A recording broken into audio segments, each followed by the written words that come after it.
السلام علیکم ناظرین صورت حال یہ ہے کہ ٹی ایل پی اور حکومت کے مذاکرات ناکام ہو گئے ہیں۔ حکومت کے دبنگ بیانات، ڈرانے اور دھمکانے کے حوالے سے ٹی ایل پی کو تمام تر کوششیں اور قوت کا استعمال اب تک رائیگاں ہی گیا ہے، اور ٹی ایل پی گوجرانوالہ پہنچ چکی ہے۔ تحریک لبیک پاکستان کا سفر جاری ہے اسلام آباد کی جانب، لیکن خبر یہ نہیں ہے کہ مذاکرات ناکام ہوئے، اور خبر یہ بھی نہیں ہے کہ ٹی ایل پی کہاں پہنچ گئی۔ خبر یہ ہے کہ تحریک لبیک پاکستان اسلام آباد پہنچے یا نہ پہنچے، وفاقی وزیر داخلہ شیخ رشید احمد کا جانا ٹھہر گیا۔ باوثوق ذرائع کے مطابق وزیر اعظم نے شیخ رشید احمد کو وفاقی وزیر داخلہ کے منصب سے فارغ کرنے کا اصولی فیصلہ کر لیا ہے، اور اس سلسلے میں اب نئے وزیر داخلہ کو تعینات کیے جانے کی تیاریاں ہو رہی ہیں۔ غور و خوض کیا جا رہا ہے کہ کس کو نیا وزیر داخلہ بنایا جائے، اور وجہ اس کی واضح ہے ناظرین کہ شیخ رشید احمد صاحب، ایک تو یہ کہ ان کی پارٹی کے ہیں نہیں، ون مین پارٹی ہے ان کی، اور وہ جس کی سپورٹ پر آتے ہیں، اور صرف ایک سیٹ کی بنیاد پر جس طرح سے وہ وفاقی وزیر کے عہدے سے چمٹے رہتے ہیں، اس کی مثال دنیا میں کہیں نہیں ملتی، اور اسی وجہ سے شاید انہیں گیٹ نمبر 4 کا خصوصی آدمی تصور کیا جاتا ہے۔ گیٹ نمبر 4 ایک ایسی اصطلاح ہے جو اب عام ہو چکی ہے، اور اس کو سب سمجھتے ہیں، مجھے اس کی وضاحت کی ضرورت نہیں۔ لیکن ناظرین، ہوا کچھ یوں کہ جب تحریک لبیک پاکستان نے اپنی سفر کا آغاز کیا لاہور سے، تو پہلے تو لاہور میں تحریک لبیک پاکستان اور پولیس کی اچھی خاصی مٹ بھیڑ ہوئی، اور اس میں تحریک لبیک پاکستان کا بھی نقصان ہوا، اور جانی اور مالی، اور پولیس کا بھی۔ اور پھر یہ تحریک جو ہے، اس دوران شیخ رشید احمد صاحب نے مذاکرات کرنے کی کوشش کی تحریک لبیک پاکستان کے لیڈر سے جیل میں، اور معاملہ کسی حد تک کول ڈاؤن کیا، اور یہ اعلان یہ کیا گیا کہ مذاکرات ہو گئی ہیں اور مارچ رک گیا ہے۔ لیکن ہم نے دیکھا یہ کہ مارچ رکا نہیں، بلکہ مارچ لاہور سے نکلا اور سادھوکی تک پہنچا۔ سادھوکی پر دوبارہ پولیس کے ساتھ کلیش ہوا شدید، اور اس میں پولیس والے بھی شہید اور زخمی ہوئے، اور تحریک لبیک پاکستان کے لوگ بھی کہا جا رہا ہے کہ وہ اپنی جان سے گئے۔ ناظرین، یہ معاملہ سپرد کر کے گئے تھے وزیر اعظم شیخ رشید احمد کو کہ اس معاملے کو نمٹایا جائے۔ وہ خود چلے گئے تھے سعودی عرب، تاکہ وہ آ کے کہہ سکیں کہ مجھے تو کچھ معلوم نہیں کہ کیا ہوا، شیخ رشید صاحب نے اس کو حل کیا ہے، وہ جانے اور ٹی ایل پی جانے۔ لیکن ہلکا لیا وزیر اعظم صاحب نے شیخ رشید احمد کو، جو 30 سال پرانے گھاگ سیاستدان ہیں۔ انہوں نے بھی یہ پھندا اپنے گلے میں سے کھول کر وزیر اعظم کے گلے میں باندھ دیا، اور جو تحریک لبیک پاکستان کے سربراہ سے جیل میں مذاکرات ہوئے تھے، وہ اس حد تک ہوئے تھے کہ 3 دن کا وقت دیتے۔ وزیر اعظم صاحب ملک سے باہر ہیں، وہ آئیں گے تو کوئی فیصلہ کر دیں گے۔ اور جب وزیر اعظم کو اس بات کا پتہ چلا تو وہ شدید غصے میں آئے، اور انہوں نے کہا کہ انہوں نے وزیر داخلہ کو تو مسئلہ حل کرنے کا ٹاسک دیا گیا تھا، اور بحیثیت وزیر داخلہ امن و امان کا قیام اور امن و امان کے مسئلے سے نمٹنا کام بھی وزیر داخلہ کا ہے، جو انہوں نے وزیر اعظم کے لیے چھوڑ دیا۔ جبکہ جو انہوں نے معاہدہ کیا شیخ رشید احمد نے، جس سے وہ خود شیخ رشید احمد صاحب انکاری ہیں، انہیں کال عدم قرار دینے کے بعد یہ کہہ رہے ہیں کہ وہ کال عدم نہیں ہیں، ان پر کوئی پابندی نہیں ہے، وہ اپنے نشان پر الیکشن لڑتے ہیں۔ انہوں نے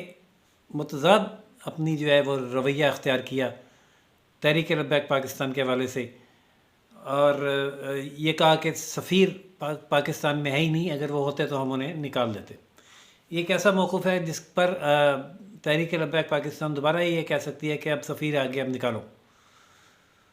تو وزیر اعظم کا کہنا یہ ہے، وفاقی وزراء کا، کہ وزیر اعظم کو جو اس معاہدے کا جو شیخ رشید احمد صاحب نے تحریک لبیک پاکستان سے کیا اس کا علم ہی نہیں، لہذا شیخ رشید احمد صاحب جانے اور تحریک لبیک پاکستان۔ لیکن پھر کابینہ میں یہ فیصلہ ہوا کہ یہ تحریک لبیک پاکستان کوئی مذہبی تنظیم نہیں بلکہ ایک عسکری گروپ ہے، دہشت گرد تنظیم ہے، جس کو انڈین اکاؤنٹس سے، سوشل میڈیا اکاؤنٹ سے سپورٹ کیا جا رہا ہے، اور اس کے ساتھ سختی سے نمٹنا چاہیے۔ وہی ناظرین، وہی تحریک لبیک پاکستان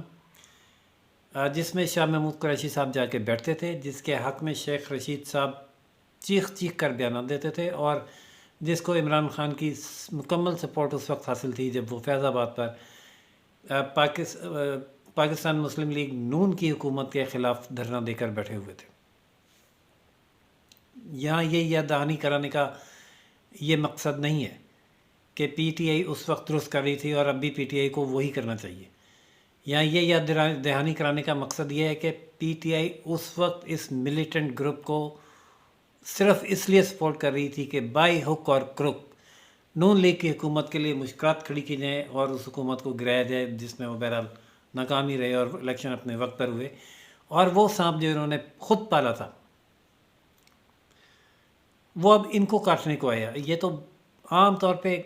ایک نوم ہے، کہا جاتا ہے سیانوں کی طرف سے کہ اگر آپ دوسروں کے لیے، پڑوسی کے لیے سانپ پالو گے تو وہ آپ کو پہلے ڈسے گا۔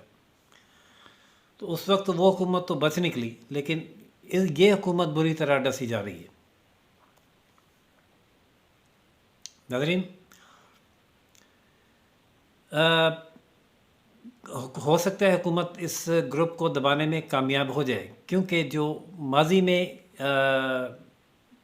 ہماری جو فوج ہے اس کا جو رویہ تھا تحریک لبیک پاکستان کے حوالے سے وہ بھی نرم تھا۔ یہ بھی میسیج دیا جا رہا تھا کہ ان کے ساتھ سختی نہ کریں اور نرمی سے نپٹیں۔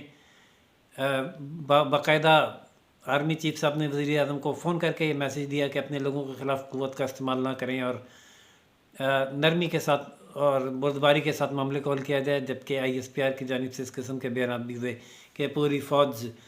ناموس رسالت کے ساتھ ہے۔ وہی ناموس رسالت لے کر اب پھر جب یہ چلے ہیں تو فوج کی طرف سے بھی خاموشی نہ صرف اختیار کی گئی ہے، نہ کوئی میسیج آیا، نہ کوئی پیغام اس قسم کا جاری کیا گیا جیسے ماضی میں کیا گیا تھا، اور نہ ہی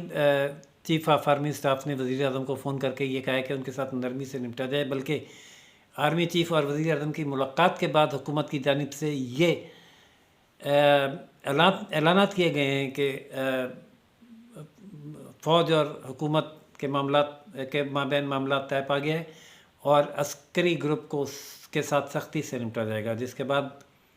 اور یہ کہا گیا ہے کہ ریاست کی رٹ کو چیلنج نہیں ہونے دیا جائے گا اور ریاست کی رٹ قائم کی جائے گی، حکومت بلیک میل نہیں ہوگی۔ اور اب تحریک لبیک پاکستان کو یہ پیغام دیا گیا کہ پہلے وہ واپس چلے جائیں اور اس کے بعد ان سے مذاکرات ہوں گے۔ حکومت کو بلیک میل کرنے کی کوشش کریں گے تو مذاکرات نہیں ہوں گے۔ اس نقطے پر جو بات چیت چل رہی تھی وہ ناکام ہو گئی ہے، اور تحریک لبیک پاکستان نے حکومت کا یہ مطالبہ ماننے سے انکار کر دیا کہ پہلے وہ واپس جائیں اور اس کے بعد بات چیت ہوگی۔ بات چیت تحریک لبیک پاکستان کا کہنا ہے کہ ابھی ہوگی اور کوئی نئی بات ہونے کی ضرورت نہیں ہے، کیونکہ ان کا مطالبہ وہی پرانا ہے، اور اب وہ صرف اس پرانے معاہدے پر جو ان کے ساتھ کیا گیا تھا عمل درآمد کا مطالبہ کر رہے ہیں۔ تو یہ جو دوغلا پن تھا شیخ رشید احمد صاحب کا، اور جو انہوں نے چالاکی اس میں دکھانے کی کوشش کی، اور یہ پھندا ٹی ایل پی کا اپنے گلے سے نکال کر وزیر اعظم کے گلے میں ڈالنے کی کوشش کی، یہ وزیر اعظم کے لیے ناقابل برداشت ہو گیا۔ پہلے جب وہ ریلوے کے وزیر تھے تو آئے روز ٹرین کے حادثات ہوتے تھے اور اس کی انکوائریاں دبا دی جاتی تھیں،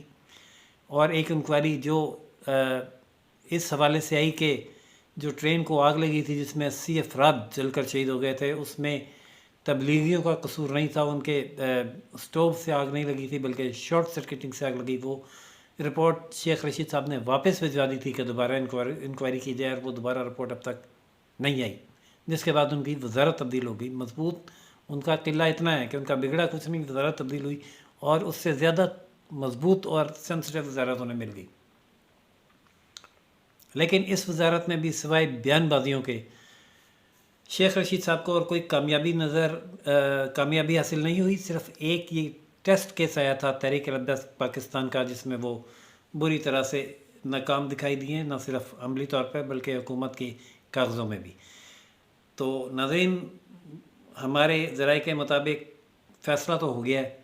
دیکھتے ہیں اس پر عمل درآمد کب ہوتا ہے اور کون نیا وزیر داخلہ بنتا ہے۔ جو بھی صورتحال ہوئی اس کی اپڈیٹ سے آپ کو آگاہ کریں گے۔ تب تک کے لیے اجازت دیجیے راشد حبیب کو۔ روشن پاکستان نیوز سے چینل لائک، سبسکرائب اور شیئر کرنا نہ بھولیے گا۔ اللہ حافظ۔